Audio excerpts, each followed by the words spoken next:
So, way back when, in like the early 1950s, like 53, I think around, there was this British company called Lesnie's Products. And they had a particular toy called Matchbox cars. And they were called Matchbox cars because the little box that they came in looked kind of like a box of matches. And they were just little toy cars for kids to play with.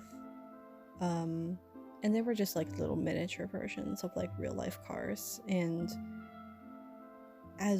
since they were a British company, the first extremely popular model that they sold was a tiny version of the Queen's coronation coach. They became a very, very big thing.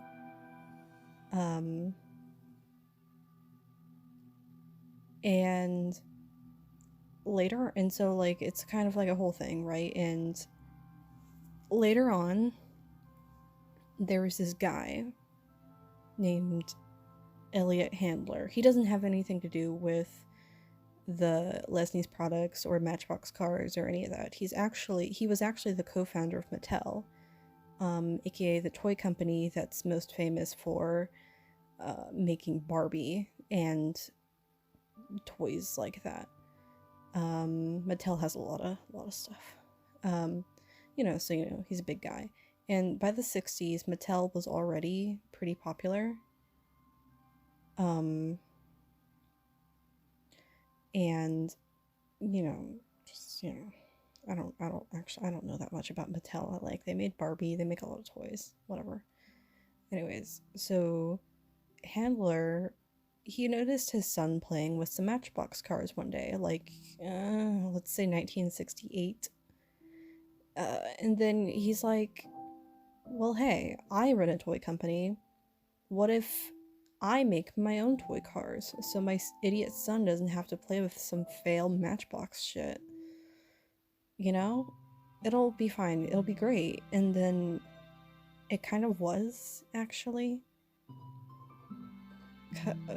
So that's where Hot Wheels came from.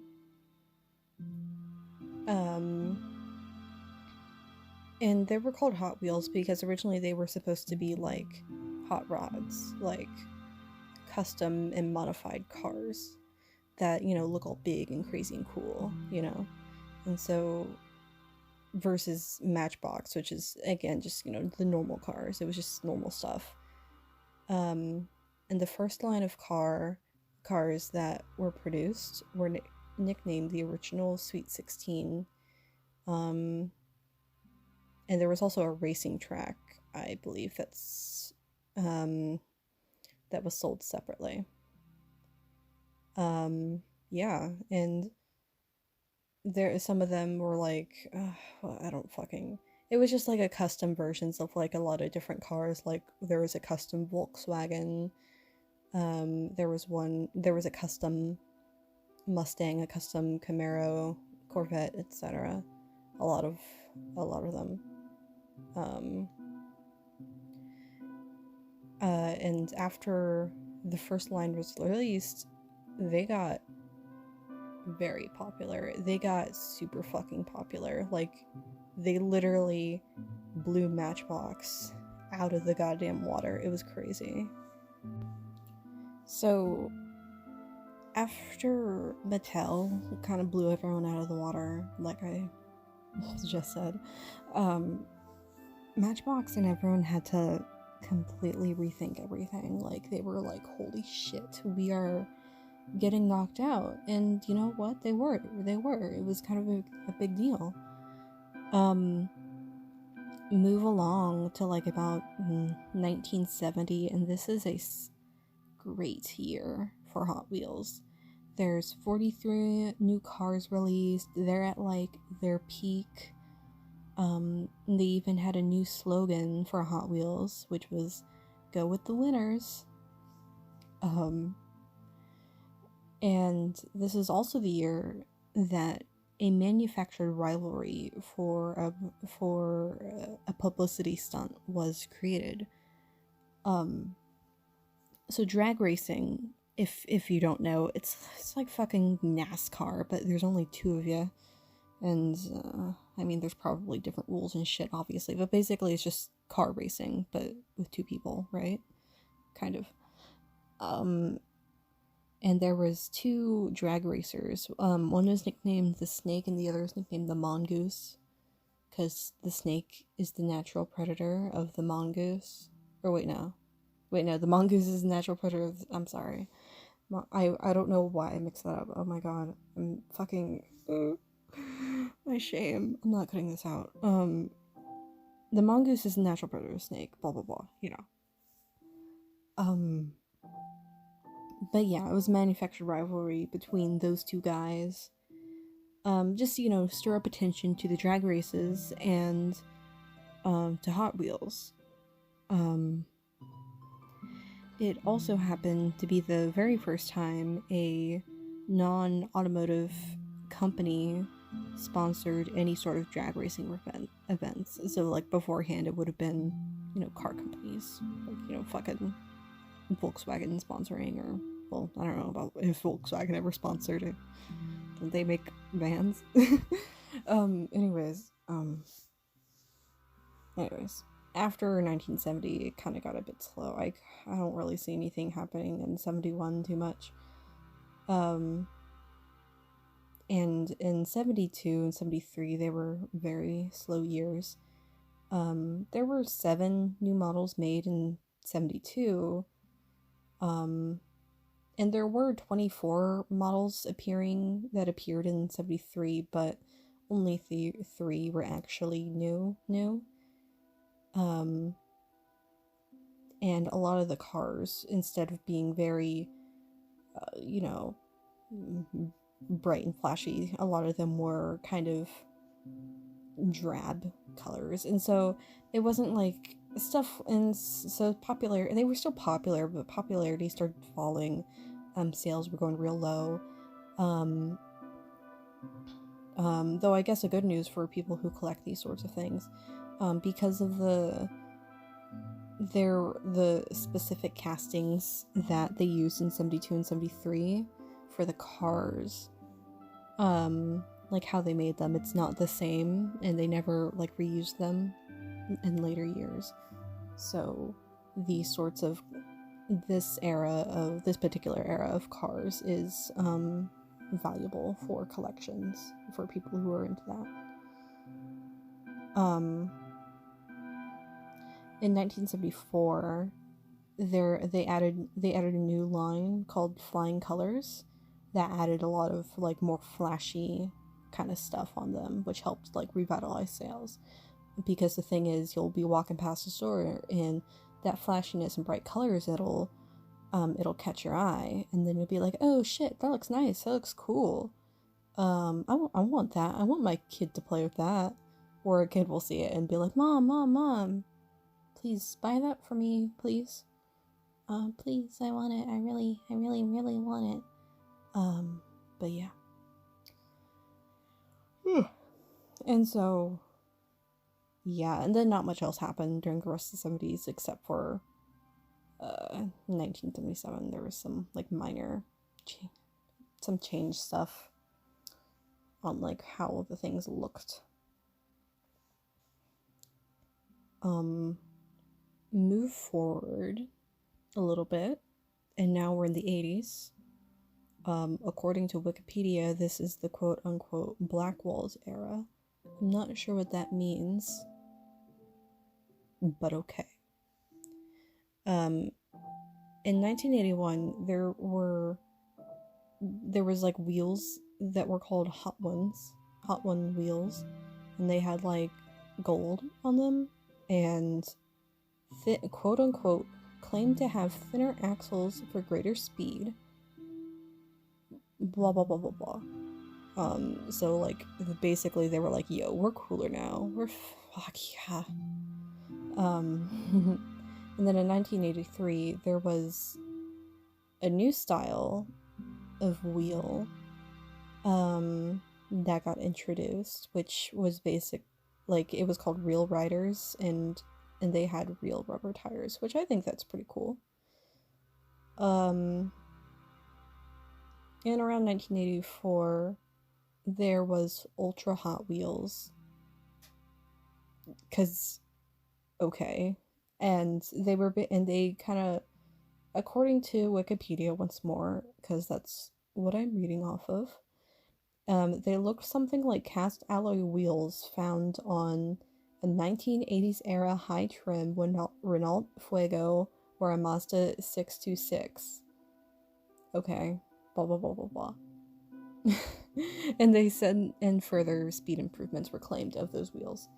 And around this time, Hot Wheels also started offering a lot of models based on like 80s era sports cars, so like Pontiac Fiero and stuff like that.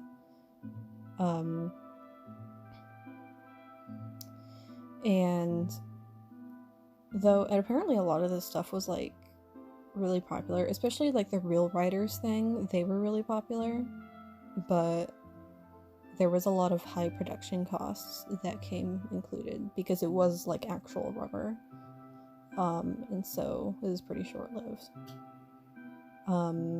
Then like briefly there were two other little innovations that they made, which was paint, like the thermal color change thing changes with the temperature, and something called rotating crash panel vehicles that were nicknamed crack-ups, which is basically like, hey, you could make your car look like it got into a crash if you wanted to. Like, oh my god, so like, you know, like one of those like plushy things that like you can turn it inside out, like one side has like a little face that's like, ooh, I'm so happy. Then you grab its insides and you turn it inside out and it's like, oh, I'm so mad. It's like that, but if you want to like crash your car or something. And then the only other, there was like two other things that happened in the 80s. There was a little bit of a controversy that Hot Wheels got into with the Chevrolet company. In like 82, the Corvettes, they changed how the car looked. Like the body, you know. And this is kind of a big deal because it had the same look and body thing for, you know, like 15 years, and they were changing it. But like in 83, there was like problems in the factories and assembly lines and shit, and so you know, there was kind of like, they were like, shit, so they pushed back production for like a bit, and they pushed back like for people being able to see it, and so it's like an entire thing, but like, the thing is, Chevrolet had its licensing with Mattel, because obviously Mattel made a lot of cars that looked like Corvettes and stuff like that. Well, they had like a lot of cars that looked like actual cars, which means that's like a licensing thing that they would have had with a lot of companies, and this included like Corvettes and stuff. But Hot Wheels knew what it was going to look like, knew what the new model of the new Corvette was going to look like before the company actually revealed it, like officially. And so they ended up designing a little car of the new Corvette, and Chevrolet got so pissed off that they almost actually pulled its licensing with Mattel, because they were like, yo, you can't do that shit. So people ended up seeing what the Corvette looked like before it actually got released. But they worked it out, I guess. It's fine. And then the only other thing that happens in the 80s was in 1985, Mattel released a little computer game version of Hot Wheels. I don't know what it entails. I don't want to know. I don't care. In 89, well, there was something that happened in 89. In 89, Mattel started releasing these things called collector numbers, which was basically just like every car had its own little like number so that you could know what it was. I guess, or whatever. Skip along to 1995, and that kind of was like that was a year, because that's when cars were split up into like series and stuff. And one was the 95 model series, which included, as you might expect, all of that year's cars. And then in 96, the model series was renamed to First Edition. Blah blah blah, a bunch of series things. There was also apparently several new wheel designs that were also introduced in the 90s.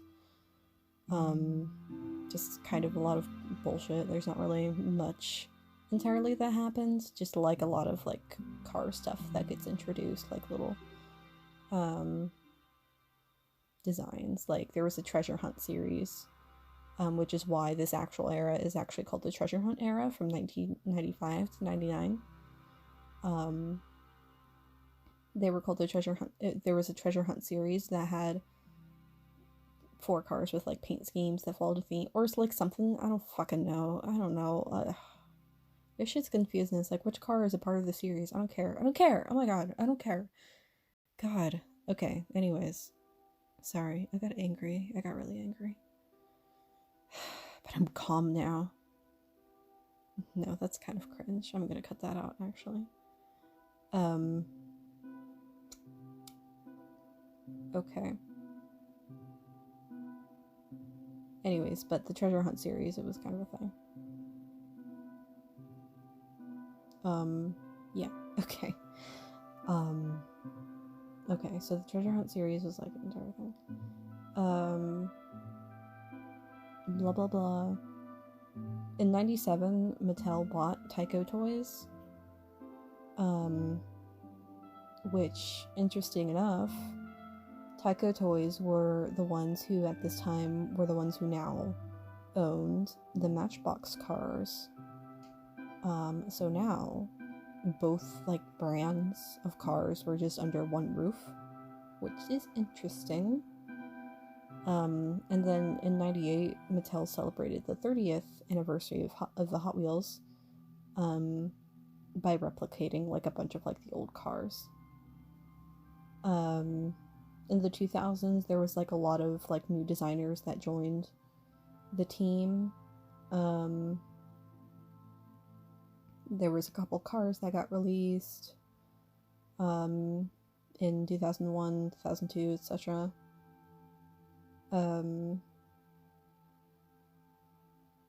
Yeah, that's kind of all.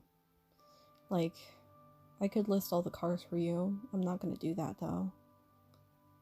In 2003, there was Hot Wheels celebrated the 35th anniversary of the brand by making a full-length computer-animated film called Hot Wheels Highway 35 World Race.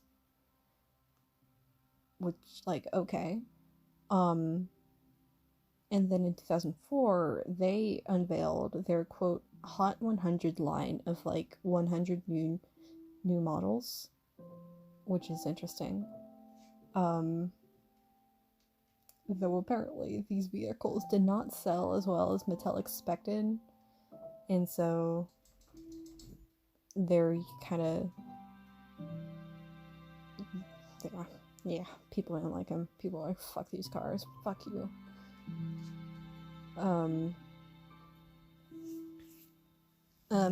They kept, and then 2005, you know, they had more cars. They had like a lot of like interestingly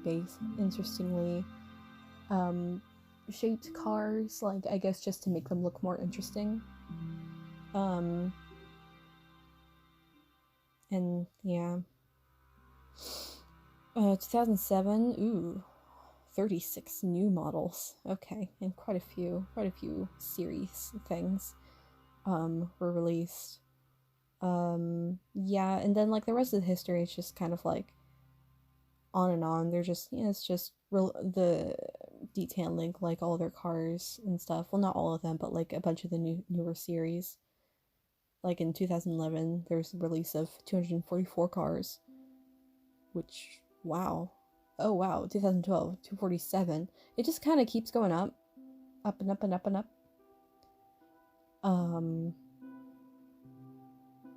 And yeah, in 2018 they celebrated their 50th anniversary. And they, yeah, I guess they changed some designs for like some stuff. That's kind of it. So yeah, that's an abridged version of the history of Hot Wheels. Yeah, I hope you enjoyed. Goodbye.